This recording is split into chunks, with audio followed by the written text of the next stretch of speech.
I walked into the room, my granddaughter Ella cradled in my arms, feeling a little overwhelmed but grateful for the presence of my daughter.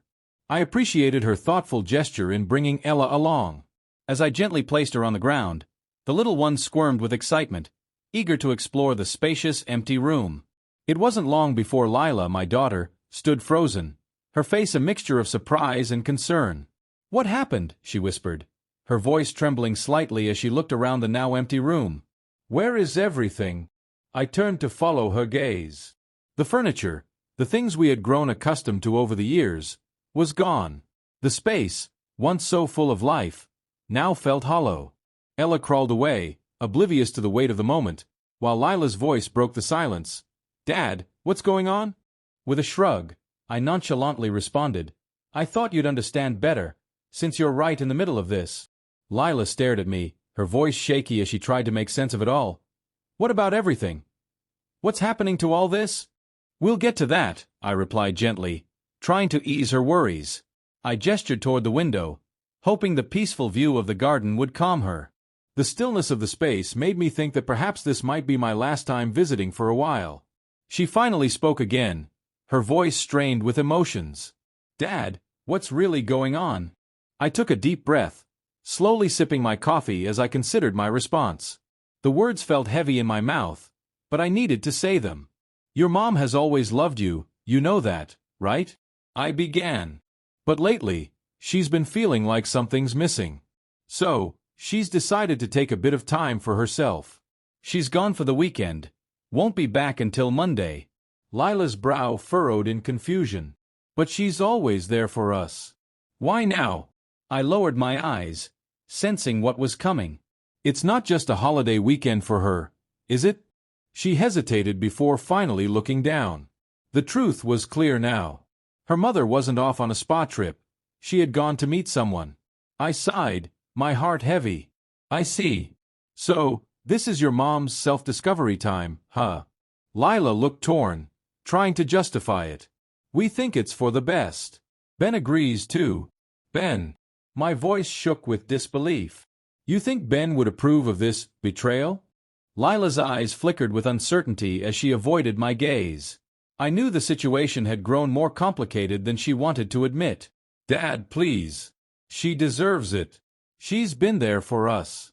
All those games, all those moments. She's given so much to us. Can't she have a little something for herself now?" I shook my head slowly, trying to digest her words. "This is more than just time for herself. This changes everything. For both of us." My voice dropped as I leaned forward. "And don't think I didn't notice all the little things.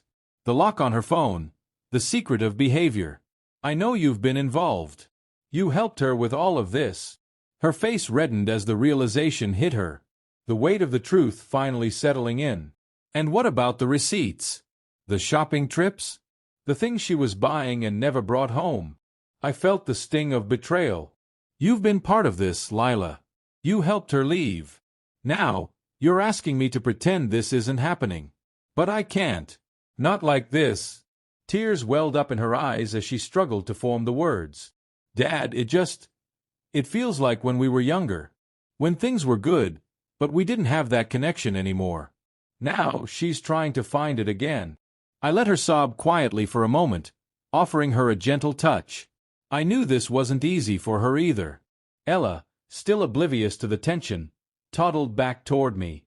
I picked her up, and in that brief moment, I felt the weight of the life I had built with her mother, now teetering on the edge of change. Lila sniffled, finally asking the question that had been hanging between us. "But do you think it was worth it? The way things have turned out?" I shook my head slowly, my heart aching. "The thing is, your mom and I have never been with anyone else. That's what made our bond feel special, sacred, even. But now, after all of this, she'll have something to compare it to. And that changes everything." Lila looked at me, still trying to grasp what I was saying. "But you've been together since high school. You had me when you were just kids." I nodded, thinking back. We didn't plan for it, but we made it work. We grew up together, with everything happening faster than we expected. Our life together. It was hard, but we made it our own. But now, it's different. The room, so full of memories, now felt emptier than ever. I wished I could have held on to the past, the way things were. But it was slipping through my fingers, and I couldn't stop it. Lila sat silently, her mind grappling with everything that had been said. I knew she wasn't ready to understand it all, but there was no easy way to say goodbye to what we had built. Our family, the love, the connection, it was all hanging by a thread. And I feared that after this weekend, nothing would be the same. I softened my voice, the weight of nostalgia tugging at my heart. It wasn't just you, Lila. There was a time when we had twins, Ben and you. That was the beginning of everything. Our family grew, and so did our dreams. The room grew quiet as the weight of the past and present settled between us. I could feel the tension, the grief, and the memories all clashing in the silence. In the first year after we moved into this house, it didn't feel like a home at all. It was more of a construction site, with dust, unfinished rooms, and tools strewn about. I'll never forget the endless work, but I was grateful. Grateful for Old Brown and the craftsmen who worked alongside me, teaching me how to turn this shell into a cozy, welcoming haven. It wasn't easy, but they helped me shape this place into something we could call home. Even with all the hard work, though, we could barely scrape by. Every paycheck seemed to disappear faster than it came, no matter how many extra shifts I picked up. The bills kept piling up, and then, of course, the car broke down for good, and we had to find a replacement. As the years passed, everything changed. Our priorities shifted. You and Ben grew older, which meant new furniture, new needs, new expectations. I knew you'd understand. When you were old enough to live with Ella, your mother took a part-time job at the village surgical clinic. Things were still tight, but we made it work. We did everything we could to provide for you. Your mother had always wanted 3 kids, and 5 years after you were born, we welcomed Katie into the world. With Katie's arrival, and you and Ben starting school, our financial strain only deepened. School trips, extracurricular activities, brownies, cubs, summer camps, everything seemed to add up quickly. I worked 6 days a week, determined to give you the opportunities one never had. Meanwhile, your mother and I saved and planned for the future. We dreamed of something bigger, something better. And then it happened. On our 10th wedding anniversary, we bought the land that we now own. I had saved enough for a down payment, and to celebrate, I surprised your mother with a weekend getaway to Chester's Hotel in Cirencester. Lila's eyes widened when I mentioned the name. Yes, that's right, I continued. The same place where your mother, Patricia, is now spending time with Floyd Cord. Isn't that ironic? That weekend marked a turning point for us. It was the birth of Gibson Construction. From there, life started to turn around. You kids never lacked for anything. Your mother didn't have to go back to work. She was always there when you needed her. But I kept working, tirelessly, 6 days a week, to maintain everything. That meant I missed many of your milestones, while your mother was there for all of them. It hurt to admit, but I couldn't be everywhere at once. This house is still part of the Gibson Holdings real estate portfolio. Since it's no longer our home, I've decided to rent it out. As I spoke to Lila, it felt like we were finally having an honest conversation, something I had longed for but never expected. But despite the honesty, I felt exhausted. Lila's voice broke the silence, whispering, "Are you divorcing Mom? Where will you go? Where will she live? This is such a mess." "Yes, it's a mess," I admitted quietly. "One that never should have happened. But it did. I'm not filing for divorce. That decision is in your mother's hands. Maybe she'll enjoy her time with Floyd enough to imagine a future with him. Though, I doubt his wife Haley and their 2 daughters would be thrilled." Lila muttered something under her breath. "He says he's single, but he's not. That says a lot." I nodded. "Don't worry about your mom. I've ensured her financial security. She has several housing options lined up.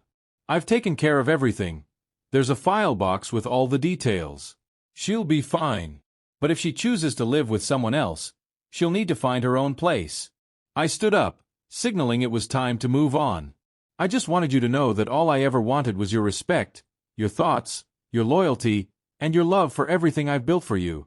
But since that wasn't the case, I'm leaving for a while. It could be weeks, months, even years. Yesterday, I formally closed Gibson Construction.